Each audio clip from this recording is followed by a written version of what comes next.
Cyber attack on the hospital for sick children here in Toronto. Law enforcement has taken over one of the gang's dark web websites. Britain's National Crime Agency has taken the lead, but law enforcement officials in Canada have also played a role here. This is according to a splash screen on the site, which has been taken over by UK law enforcement. The cyber attack at the Hospital for Sick Children occurred in December of 2022, and at the time, U.S. officials alleged the group had made at least $100 million in ransom demands and extracted tens of millions of dollars from victims around the world. Joining us now is Claudiu Popa, chairman and co-founder of KnowledgeFlow Cybersafety Foundation. Claudiu, it's great to have you on. Maybe with all your knowledge, you can give us a sense of just how significant is this takedown? This is a big deal, and it's a big deal for a couple of reasons. Thanks for having me on the show again, Michelle. The reason it's such a big deal, primarily, at least for people in our industry, is that it's clear that law enforcement is able to collaborate across borders. And that's been a huge deal just for the past decade, where it just seems like there's this interjurisdictional challenge in cooperation, and bringing people to justice. Here we have Operation Kronos, as it was called. It was led by the UK in collaboration with the FBI, but there's any number of countries, including Canada, whose RCMP was mentioned by the FBI during a press conference today, or earlier today, I believe it was, in bringing a notorious ransomware group to justice, or at least taking control of part of their IT infrastructure. So what we're talking about here is almost an unprecedented approach to this. In the past, we have seen cybercrime groups that operated or thought they operated with impunity, where large companies would swoop in and cut them off the internet. And in many cases, that also cut off access to the data for their victims, because they're victims that had not yet decided to pay, or maybe had just paid and they were in limbo before applying a decryption key to regain access to their data.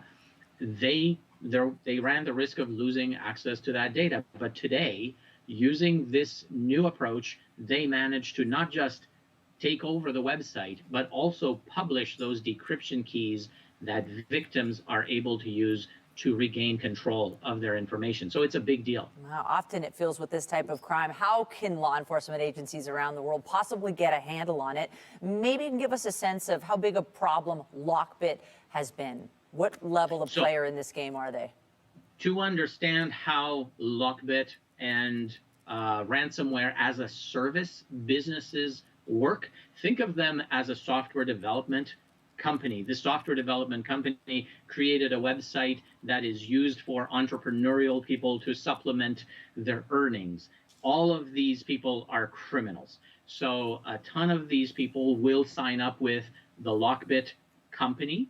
They will receive a license to use this malware, this ransomware, and they will also get support from the organization. They will receive help in deploying this and looking for victims, sending out mass emails, and most victims will be phished. That means most of the victims that are impacted, so most of the companies typically that are hacked, have been hacked by LockBit through a simple email. Somebody clicked it, they got infected, and whoever is on the other side of that infection is an affiliate of LockBit. So LockBit works through a variety of affiliates, like the one that impacted Sick Kids Hospital last year, and then the LockBit Corporation issued an apology and provided the free decryption key. But that was one of their affiliates,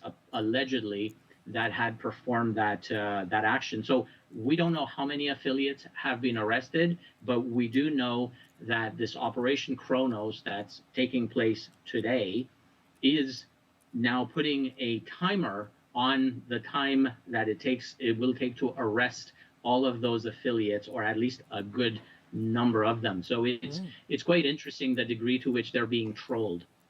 Well, there have been several arrests so far. Hey, score one for the good guys with this. Absolutely. I know it's a drop in the bucket, but certainly it is a big development. Claudiu Popa with KnowledgeFlow Cybersafety Foundation. We appreciate your insights and explanations today. Thank you.